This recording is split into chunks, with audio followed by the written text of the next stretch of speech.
जय श्री कृष्णा। राधे राधे प्रिय भक्तों, कैसे हैं आप लोग। आपका दिन शुभ और मंगलमय हो और भगवान श्री हरि की कृपा आप पर सदैव ही बनी रहे। तो भक्तों, आज आप सुनेंगे आषाढ़ मास महात्म्य का तीसरा अध्याय। अगर आपने इससे पिछले के 2 अध्याय नहीं सुने हो तो प्लीज उनको भी मेरे चैनल पर जाकर जरूर ही सुन लीजिएगा। आज के अध्याय में आप सुनेंगे भागीरथी गंगा के अवतरण की कथा, जिसमें श्री ब्रह्मा जी अपने पुत्र नारद जी के पूछे सभी प्रश्नों का उत्तर दे रहे हैं। नारद जी ने कहा, शुर श्रेष्ठ, एक ही गंगा के आपने 2 भेद बताए हैं। एक तो वह है जो गौतम नामक ब्राह्मण के द्वारा लाया गया और दूसरा अंश भगवान शंकर की जटा में ही रह गया, जिसे क्षत्रिय राजा भागीरथ ले आए। अतः उसी का प्रसंग आप मुझे सुनाइए। तब ब्रह्मा जी बोले, हे देवर्षि, वैवस्वत मनु के वंश में राजा इक्ष्वाकु के कुल में सगर नाम के एक अत्यंत धार्मिक राजा थे। वे यज्ञ करते, दान देते और सदा धार्मिक आचार विचार से रहते थे। उनकी 2 पत्नियां थी। वे दोनों ही बड़ी ही पतिव्रता थी, किंतु उनमें से किसी को भी संतान न हुई। इसलिए राजा के मन में बड़ी ही चिंता रहती थी। एक दिन उन्होंने महर्षि वशिष्ठ को अपने घर बुलाया और विधि पूर्वक उनकी पूजा करके पूछा कि हे महर्षि, किस उपाय से मुझे संतान प्राप्त होगी। उनकी यह बात सुनकर महर्षि वशिष्ठ जी ने कुछ काल तक ध्यान किया। उसके बाद राजा से कहा, राजन, तुम पत्नी सहित सदा ऋषि महर्षियों का दर्शन करते रहो। यूं कहकर महर्षि वशिष्ठ अपने आश्रम को चले गए। एक समय की बात है, राशि सगर के घर पर एक तपस्वी महात्मा पधारे। राजा ने उन महर्षि का पूजन किया। इससे संतुष्ट होकर वे बोले, महाभाग, वर मांगो।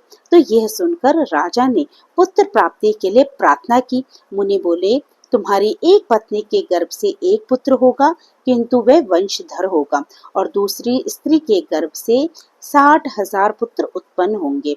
वरदान देकर जब मुनि चले गए, तब उनके कथन के अनुसार यथा समय राजा के हजारों पुत्र हुए। राजा सगर ने उत्तम दक्षिणा से युक्त बहुत से अश्वमेघ यज्ञ किए। फिर एक अश्वमेघ यज्ञ के लिए उन्होंने विधि पूर्वक दिशा ग्रहण की और अश्व की रक्षा के लिए सेना सहित अपने पुत्रों को नियुक्त किया। अश्व पृथ्वी पर भ्रमण करने लगा। इसी बीच में कहीं अवसर पाकर इंद्र ने उस अश्व को हर लिया और रक्षकों को सौंप दिया। राजकुमार घोड़े को इधर उधर ढूंढने लगे, परंतु कहीं भी वह उन्हें नहीं दिखाई दिया। तब उन्होंने देवलोक में जाकर ढूंढा, पर्वतों और सरोवरों में खोजा और कितने ही जंगल छान डाले, मगर कहीं भी उसका पता न लगा।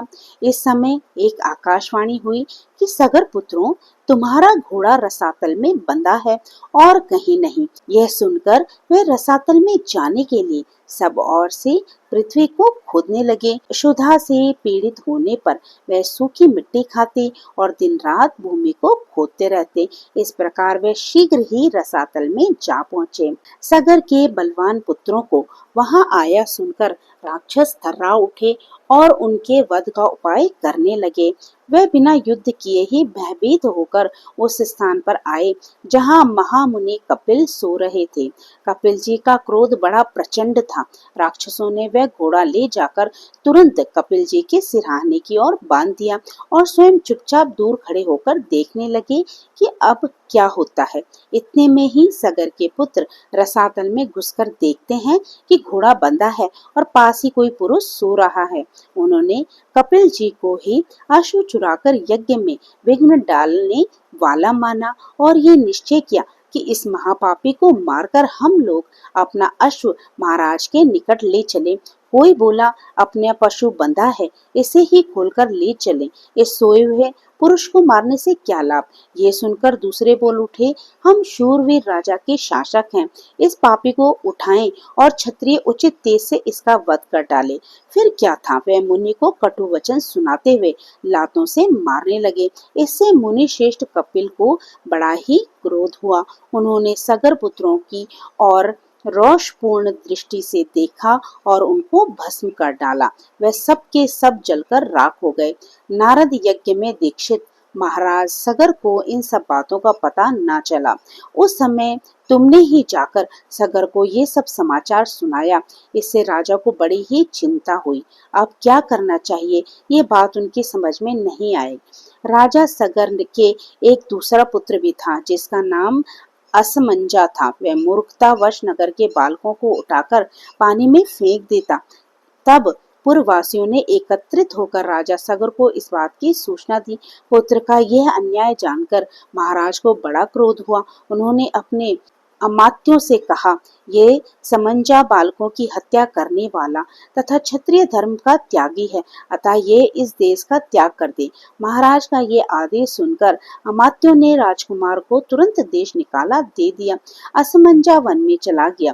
जब राजा सगर चिंता करने लगे कि हमारे सब पुत्र ब्राह्मण के श्राप से रसातल में नष्ट हो गए, एक बचा था वह भी वन में चला गया, इस समय मेरी क्या गति होगी। असमंजस के एक पुत्र था जो अंशुमान नाम से विख्यात हुआ।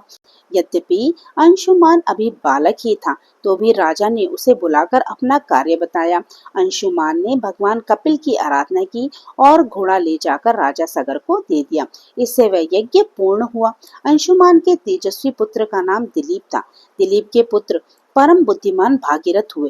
भागीरथ ने जब अपने समस्त पितामहों की दुर्गति का हाल सुना तब उन्हें बड़ा ही दुख हुआ। उन्होंने राजा सगर से विनय पूर्वक पूछा, महाराज उन सब का उद्धार कैसे होगा। तो राजा ने उत्तर दिया, बेटा ये तो भगवान कपिल ही जानते हैं। ये सुनकर बालक भागीरथ रसातल में गए और कपिल को नमस्कार करके अपना सब मनोरथ उन्हें कह सुनाया। कपिल मुनि बहुत देर तक ध्यान करके बोले, राजन तुम तपस्या द्वारा भगवान शंकर की आराधना करो और उनकी जटा में स्थित गंगा के जल से अपने पितरों की भस्म को अपलावित करो। इससे तुम तो कृतार्थ होंगे ही, तुम्हारे पितर भी कृतकृत हो जाएंगे। ये सुनकर भागीरथ ने कहा, बहुत अच्छा, मैं ऐसा ही करूंगा। मुनि श्रेष्ठ बताएं मैं कहाँ जाऊं और कौन सा कार्य करूं। ये सुनकर कपिल जी बोले, हे नरश्रेष्ठ, कैलाश पर्वत पर जाकर महादेव जी की स्तुति करो और अपनी शक्ति के अनुसार तपस्या करते रहो, इससे तुम्हारे अभिष्ट की सिद्धि होगी। मुनि का ये वचन सुनकर भागीरथ ने उन्हें प्रणाम किया और कैलाश पर्वत की यात्रा की।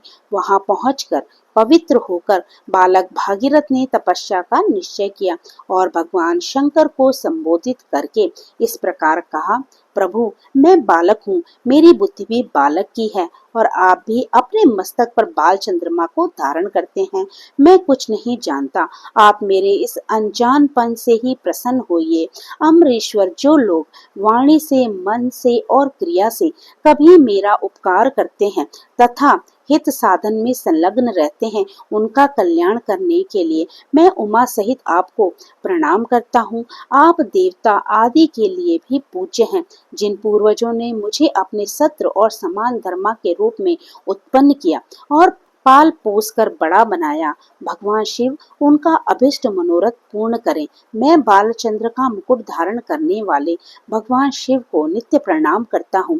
भागीरथ के इस प्रकार कहते ही भगवान शिव उनके सामने प्रकट हो गए और बोले, महामते तुम निर्भय होकर कोई वर मांगो, जो वस्तु देवताओं के लिए भी सुलभ नहीं है वह मैं तुम्हें अवश्य ही दूंगा। ये आश्वासन पाकर भागीरथ ने महादेव जी को प्रणाम किया और प्रसन्न होकर कहा, देवेश्वर आपकी जटा में जो सरिताओं में श्रेष्ठ गंगा जी विराजमान हैं, उन्हें ही मेरे पितरों का उद्धार करने के लिए दे दीजिए, इससे मुझे सब कुछ मिल जाएगा। तब महेश्वर ने हंसकर कहा, बेटा मैंने तुम्हें गंगा दे दी, अब तुम उनकी स्तुति करो। महादेव जी का वचन सुनकर भागीरथ ने गंगा जी की प्राप्ति के लिए भारी तपस्या की और मन को संयम में रखकर भक्ति पूर्वक गंगा जी का स्तवन किया। बालक होने पर भी भागीरथ ने अब उचित पुरुषार्थ करके गंगा जी की कृपा प्राप्त की। महादेव जी प्राप्त हुई गंगा को पाकर उन्होंने उनकी परिक्रमा की और हाथ जोड़कर कहा, देवी महामुनि, कपिल के शाप से मेरे पितर दुर्गति में पड़े हुए हैं, माता आप उनका उद्धार करें। देव नदी गंगा सबका उपकार करने वाली है, वह स्मरण मात्र से सभी पापों का नाश कर देती है। उन्होंने भागीरथ की प्रार्थना सुनकर तथास्तु कहा और लोगों को उपकार एवं पितरों का उद्धार करने के लिए भागीरथ के कथन के अनुसार सब कार्य किया। राजा सगर के जो पुत्र भस्म होकर रसातल में पड़े थे, उन्हें अपने जल से आप्लावित करके गंगा जी ने उनके खोदे हुए गड्ढे को भर दिया। महामुनि, इस प्रकार तुम्हें क्षत्रिय गंगा का वृत्तांत सुनाया। ये माहेश्वरी, वैष्णवी, ब्राह्मी, पावनी, भागीरथी, देव नदी तथा हिमगिरी शिखराश्रया अर्थात हिमालय की चोटी पर रहने वाली आदि नामों से पुकारी जाती है। इस प्रकार महादेव जी की जटा में स्थित गंगा का जल दो स्वरूपों में विभक्त हुआ। विंध्यगिरी के दक्षिण भाग में जो गंगा है उन्हें गौतमी या गोदावरी कहते हैं और विंध्यगिरी के उत्तर भाग में स्थित गंगा भागीरथी कहलाती है। जय भोलेनाथ, बोलिए गंगा माता की जय हो। आज का अध्याय समाप्त हुआ। इससे आगे की कथा आप अगले अध्याय में सुनेगा। तो प्रिय भक्तों, ये था आषाढ़ मास महात्म्य का अध्याय 3। आप मेरे इस कथा यात्रा के साथ जुड़े रहें। आप मेरे चैनल पे नए हो तो मेरे चैनल को आप अवश्य ही सब्सक्राइब कर लें ताकि आने वाले आगे के अध्यायों को आप सुन सकें। आपको अगर ये वीडियो अच्छी लगी हो तो इसको लाइक करना मत भूलिएगा और कमेंट में बताइएगा अगर आपको कुछ बताना हो। तो फिर प्रभु का नाम लेते रहिए और पुण्य के भागी बनते रहिए। कलयुग केवल नाम आधारा, सुमिर सुमिर नर उतरहि पारा। जय श्री कृष्णा। राधे राधे।